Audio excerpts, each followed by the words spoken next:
The world, your family, your friends, everyone's going to be just fine whether you do it well or not. So the only person that's going to, help you out of this is you. Even though I wasn't making any money, I cared so much about the job. I would wake up at 3 a.m.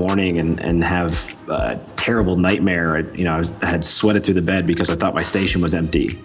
I couldn't get the food out on time. And, there was a time where I burned my hand on the line so bad, but I didn't leave because we were in the middle of service, and I still have a scar on my hand to this day from that burn.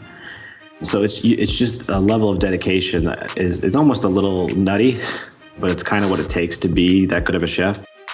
And so the chef told me that he was going to give me a raise, and he was gone for 2 weeks, and when he came back, I asked him about it, and he said, I just don't think so. And it crushed me.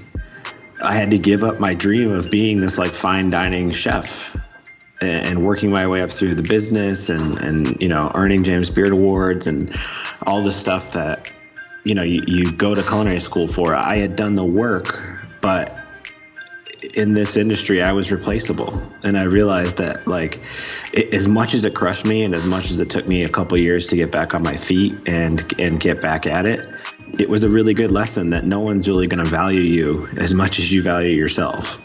I realized that, I didn't know what I was going to do, but I knew that I was going to be in control if I ever did anything in food again, and that I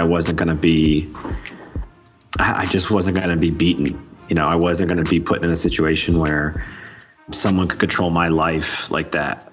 It was another one of those things that almost broke us. We had to go into our savings but we believed in what we were doing, and we believed in the product, and, we just weren't going to fail. You just have to decide, are you going to let this stuff that's going to keep happening beat you, or are you going to always be willing to beat it?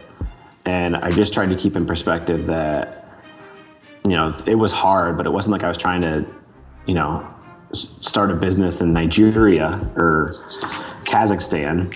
I was free to do whatever I wanted. I could, there's so many opportunities in this country, and if you're willing to put your head down and work, it'll work out. You got to just keep going, and you got to roll with the punches. And every moment that you spend feeling sorry for yourself is a complete waste of time. I'm into making it and then acting like I didn't make it.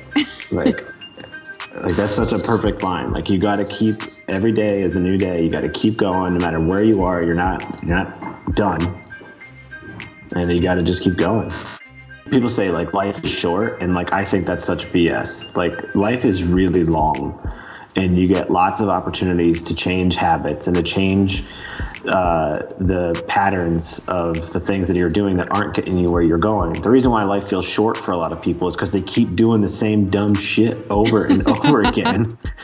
And then they look back and they're 35 and they're like, geez, I'm exactly where I was when I was 25. And it's well, of course you are.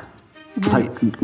You've changed nothing. So why would you think anything's going to be better? That's why I think people have the perception that life's short. But when you really get out of your own way and you start doing positive things and creating positive habits and, dating the right girl and going to the gym instead of the bar and eating paleo instead of pizza, all of a sudden, things start happening. It wasn't magic. I changed my behavior. I spent so long not believing in myself and feeling it was my fault that I didn't get the sous chef job.